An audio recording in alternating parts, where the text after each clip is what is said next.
جی programme میں ایک دفعہ پھر آپ کو خوش آمدید کہتے ہیں۔ آج کے پروگرام میں بات کریں گے کہ جیسے آج تمام اخبارات میں اور میڈیا میں یہ ہیڈ لائن ہے کہ وفاقی حکومت نے بالآخر سپریم کورٹ پر یہ واضح کیا ہے کہ صدر زرداری کے خلاف سوئس مقدمات دوبارہ نہیں کھل سکتے اور یہ کلوز چیپٹر ہے، اور بہت سے لوگوں کا خیال ہے، خاص کر کے قانونی ماہرین جو ہیں، کہ حکومت کے اس فیصلے سے یہ اندیشہ ہے کہ شاید عدلیہ اور انتظامیہ کے درمیان کچھ ٹکراؤ ہو۔ تو آج کے پروگرام میں اسی موضوع پر بات کریں گے، اور اس پر بات کرنے کے لیے ہمارے ساتھ موجود ہیں ڈاکٹر فردوس عاشق آوان صاحبہ، جو کہ وفاقی وزیر ہیں بہبود آبادی کی، اور ان کے ساتھ تشریف رکھتے ہیں بابر ستار صاحب، وکیل ہیں اور قانونی امور کے ماہر بھی ہیں۔ آپ دونوں کا بہت شکریہ پروگرام میں تشریف لانے کا۔ ڈاکٹر صاحب، آپ سے گفتگو کا آغاز کروں گا۔ آئین کے آرٹیکل 199 اور 190 میں بڑا واضح طور پر لکھا ہے کہ حکومت کے تمام جو ادارے ہیں وہ پابند ہیں عدلیہ کا جو بھی فیصلہ ہے اس پر عمل درآمد کروانے کے لیے، لیکن کل جو سیکرٹری قانون کی طرف سے سپریم کورٹ میں بیان دیا گیا ہے وہ تو عدالتی فیصلے کے خلاف ہے جو 16 دسمبر 2009 کو سپریم کورٹ نے دیا تھا کہ سوئس مقدمات دوبارہ کھولنے کے لیے حکومت سوئس حکام کو خط لکھے۔ کیا وجہ ہے؟ بسم اللہ الرحمن الرحیم۔ شکریہ کامران۔ اصل میں جو آپ نے شروع میں بات کی کہ خدا نخواستہ کئی اداروں کا ٹکراؤ ہونے جا رہا ہے، ایسی صورتحال نہیں ہے، چونکہ ہمارے ہاں انڈیپینڈنٹ جوڈیشری کا کانسیپٹ فرسٹ ٹائم امپلیمنٹ ہو رہا ہے، اور ایک تمام سٹیک ہولڈرز کو اپنے اپنے ڈومین کے اندر کام کرنے کا جو موقع ملا ہے۔ پارلیمنٹ کی ایک اپنی سوورینٹی ہے، عدلیہ کی ایک اپنی سپرمیسی ہے، اور overall executives and other institutions جو ہیں، اور media is one of the tool now. یہ جو ہمارے ہاں ایک جمہوری کلچر اور ایک فریڈم آف سپیچ ملی ہے، اور اداروں کو ایک آزادانہ اپنے فرائض انجام دینے کا موقع ملا ہے، وہاں بہت سارے سپیڈ بریکرز ابھی رستے میں ہرڈلز اور بیریئرز موجود ہیں۔ ان سے باہر نکلنے کے لیے، ان پہ اوور کم کرنے کے لیے ایک آپ کو ٹالرنس اور اکوموڈیٹ کرنے کی جو فلسفی اور سوچ ہے، لیکن میرا سوال جو ہے وہ بڑا سادہ سا ہے کہ سپریم کورٹ ایک فیصلہ دیتی ہے اور حکومت سے کہتی ہے کہ آپ ان اقدامات پر عمل کریں۔ 16 دسمبر 2009 کو سپریم کورٹ نے فیصلہ دیا کہ این آر او غیر آئینی ہے اور تمام مقدمات جو ختم کیے گئے تھے این آر او کے تحت اسے کھولا جائے، اور وفاقی حکومت کا یہ فرض بنتا ہے کہ وہ سوئس مقدمات بھی دوبارہ کھولنے کے لیے وہاں پہ جو بھی کمیونیکیشن ہے سوئس حکام کے ساتھ وہ کرے۔ لیکن گورنمنٹ کا اب جو ویو ہے وہ ٹوٹلی ڈیفرنٹ ہے کہ آپ ڈیفائی کر رہے ہیں سپریم کورٹ کی ججمنٹ۔ پہلی بات یہ ہے کہ سپریم کورٹ کا جو حکم آیا اس پہ عمل ہوا، اور آپ نے دیکھا کہ سٹنگ فیڈرل منسٹر سے لے کے جو شخص بھی کسی ایگزیکٹو پوسٹ پہ تھا جہاں تھا اس کے خلاف وہ مقدمات کھولے گئے، اور عام شہری کے طور پہ وہ عدالتوں کے سامنے پیش ہو رہے ہیں، اور عدالت کا احترام کرتے ہوئے ہر وہ جو لیگل بائنڈنگز ہے اس کو اوبے کر رہے ہیں۔ جہاں تک سوئس کیسز کا تعلق ہے، تو چونکہ یہ ایک ایسی کنفیوژن تھی جس میں انڈیمنٹی جو پریزیڈنٹ صاحب کو حاصل ہے اور امیونٹی جو اوور آل سوئس کیسز کے حوالے سے پریزیڈنسی اور as a president of Pakistan international courts کے اندر وہ ایگزسٹ کرتی ہے، تو اس پہ کلیریفیکیشن اور فردر انٹرپریٹیشن کے لیے ہم یہ چاہتے تھے کہ سپریم کورٹ جو ہے اس میں کلیئر اور ایک ڈیفائنڈ ججمنٹ دے کہ کیا وہ امیونٹی اویلیبل ہے سپریم کورٹ کہتی ہے یا کہ نہیں۔ ہمارے سامنے تو یہ سوال ابھی رکھا نہیں گیا،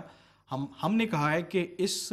آرڈر کے تحت آپ وہ تمام مقدمات دوبارہ کھولیں جو این آر او کی وجہ سے ختم کیے گئے تھے، اور اس میں سوئس مقدمات بھی ہیں۔ جو اس کے علاوہ کیسز ہیں وہ تو سارے آپ کورٹس میں پروسیڈنگز چل رہی ہیں، لیکن سوئس کیس چونکہ ایک ایسا کیس ہے جس میں محترمہ بینظیر بھٹو شہید کے خلاف تھا، اور ان کی شہادت کے بعد آپ کو پتہ ہے کہ یہ ویسے بھی اخلاقی طور پہ اٹس ناٹ جسٹیفائڈ کہ ایک آپ کی قومی لیڈر جو ہے وہ شہید ہو جائے اور اس کے باوجود آپ اس کے نام کو پوری دنیا میں بدنام کریں، اور آپ ان کورٹس کے اندر جہاں پہ وہ ایک شخص کے چلے جانے سے وہ کیس لیگل ایڈوائزر ہیں یہ سمجھتے ہوں گے کہ اس کے قانونی تقاضے کیا ہیں، لیکن میں اخلاقی اور سیاسی پس منظر میں صرف یہ عرض کروں گی کہ جو امیونٹی اور جو انڈیمنٹی پریزیڈنٹ کو حاصل ہے اس میں سوئس کورٹ کے حوالے سے بڑی کلیئر ریکمنڈیشنز آئی تھی کہ سوئس گورنمنٹ کی طرف سے جو آیا تھا کہ بھی جب تک کسی شخص کا اس کے ملک میں ٹرائل نہیں ہو سکتا، پاکستان سے باہر اس کا ٹرائل کیسے ہو سکتا ہے؟ لیکن سوال یہ ہے اور کہ اس سے پہلے پاکستان کے اندر جب اس کا ٹرائل نہیں کر سکتے آپ، تو پاکستان کے باہر جو ہے وہ کس طرح اس کو لیکن ہم کھولا اس جائے؟ وقت سپریم کورٹ کے اس فیصلے کی بات کر رہے ہیں کیونکہ بہت سے قانونی ماہرین کی رائے ہے کہ بے شک اگر صدر کو امیونٹی حاصل ہے، لیکن جب تک سپریم کورٹ کی 16 دسمبر کی ججمنٹ جو ہے وہ انڈو نہیں ہوتی، اس وقت تک کے لیے وہ جب تک فیلڈ میں ہے تو گورنمنٹ پابند ہے وہ ججمنٹ ٹھیک ہے یا نہیں اس پہ امپلیمنٹ کرنے کی۔ تو آپ کیا دیکھتے ہیں کہ گورنمنٹ یہ ٹھیک کر رہی ہے جب کہہ رہی ہے کہ صدر کو امیونٹی ہے اس لیے سوئس جو مقدمات ہیں دوبارہ نہیں کھولے جا سکتے؟ نہیں جی، ٹھیک نہیں کہہ رہی۔ دیکھیے، دو اور چیزیں ہیں۔ ڈاکٹر صاحبہ نے کچھ کانسٹیٹیوشنل ساورنٹی کی بات کی، پارلیمنٹ کی، سپریمیسی کی، سپریم کورٹ کی بات کی۔ ایک کانسیپٹ رول آف لا کا ہے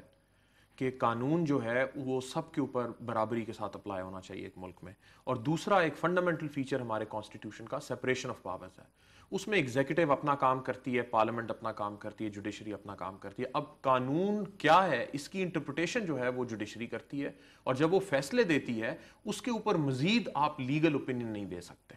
سو ایز اے وکیل ہمارے پاس اگر کوئی فیصلہ ہے اس کی امپلیمنٹیشن کیسے کرنی ہے اس کے اوپر تو کوئی لیگل اوپینین مانگ سکتا ہے، لیکن اس کی امپلیمنٹیشن کرنی ہی نہیں ہے۔ فرض کریں کہ بے شک اگر ایک عدالت کا فیصلہ غلط ہی کیوں نہ ہو، حکومت پابند ہے یا جو ادارے پابند ہیں اس پہ عمل درآمد کریں، آپ اس پہ کوشچن نہیں کر سکتے کہ کیونکہ یہ فیصلہ غلط ہے یا ہماری یہ رائے ہے ہم نہیں مانتے۔ دیکھیے، سپریم کورٹ جب ہم کہتے ہیں تو اس کے بعد تو اللہ میاں رہ جاتے ہیں جو اسے کوشچن کر سکتے ہیں۔ ایک فائنلی حتمی فیصلہ کوئی چیز صحیح ہے یا غلط ہے اس کا فیصلہ تو سپریم کورٹ نے دینا ہے۔ انہوں نے جب ایک چیز کے اوپر فیصلہ دے دیا، اس کے بعد ہم نے دیکھا ہے کہ گورنمنٹ کنسسٹنٹلی یہ بات کہہ رہی ہے کہ اس پہ ہمیں مزید لیگل اوپینین لکھنا ہے۔ اگر آپ اس ججمنٹ کو دیکھیں اس میں کلیئرٹی کے ساتھ لکھا گیا ہے، فیڈرل گورنمنٹ کو انسٹرکشن ہے، آپ سوئس اتھارٹیز کو یہ لکھیے کہ یہ مقدمہ جو وڈرا ہوا تھا یہ اللیگلی وڈرا ہوا تھا۔ سو یہ بھی دوسری امپورٹنٹ بات ہے کہ فیصلہ خالی یہ نہیں تھا کہ پریزیڈنٹ آصف زرداری کے اوپر مقدمے کھولے جائیں، فیصلہ عدالت کا یہ تھا کہ جو مقدمے وڈرا کیے گئے تھے وہ اتھارٹی کے بغیر کیے گئے تھے۔ سو ملک قیوم صاحب نے جب مقدمے خط لکھے اور وڈرا کیا اور انہوں نے معافی بھی مانگی پاکستان کے بہاف پہ، اس کی کوئی آتھرائزیشن نہیں تھی، سپریم کورٹ کے سامنے کوئی فائل نہیں پریزنٹ ہوئی کہ اس وقت لا منسٹری نے اپروو کیا ہو یا پرائم منسٹر نے یا پریزیڈنٹ نے اپروو بلکہ کیا ہو۔ چیف جسٹس نے یہ ریمارکس کے دوران کہا بھی کہ وہ مقدمے آپ ان کو ایسے لیں کہ وہ کبھی ختم ہوئے نہیں تھے، جی، تو جا کے آپ نے صرف ریوائو کرنا۔ جو انسٹرکشن ہے وہ کلیئر ہے کہ آپ نے یہ لکھنا ہے کہ یہ اللیگلی وڈرا ہوئے، تو آپ یہ سمجھیے کہ یہ کبھی وڈرا نہیں ہوئے۔ اس انسٹرکشن کو فالو کرنے کا بڑا سمپل طریقہ ہے کہ آپ انہیں خط لکھ دیجئے۔ اگر اس کے بعد امیونٹی کا سوال ہے تو پریزیڈنٹ زرداری اپنی امیونٹی کلیم کر سکتے ہیں وہاں پہ۔ اگر یہ سوال ہے کہ سوئس لا کے نیچے یہ نہیں کھول سکتے دوبارہ تو سوئس حکومت یہ کہہ دے گی کہ نہیں ہم نہیں کھول سکتے دوبارہ، آپ نے تو اپنی گورنمنٹ جو سپریم کورٹ کی ججمنٹ ہے وہ امپلیمنٹ کر دی ہوگی۔ چلیں ایک بریک لیتے ہیں اور بریک کے بعد اس پر بھی بات کریں گے کہ اگر حکومت کی یہ رائے ہے کہ صدر زرداری کے خلاف یا سوئس مقدمات دوبارہ نہیں کھل سکتے جبکہ سپریم کورٹ کچھ اور کہہ رہی ہے، تو ایسی صورتحال میں سپریم کورٹ کے پاس کیا آپشن بچتا ہے کہ وہ اپنے فیصلوں پر عمل درآمد کرائے؟ بریک کے بعد اس پر بات کریں گے۔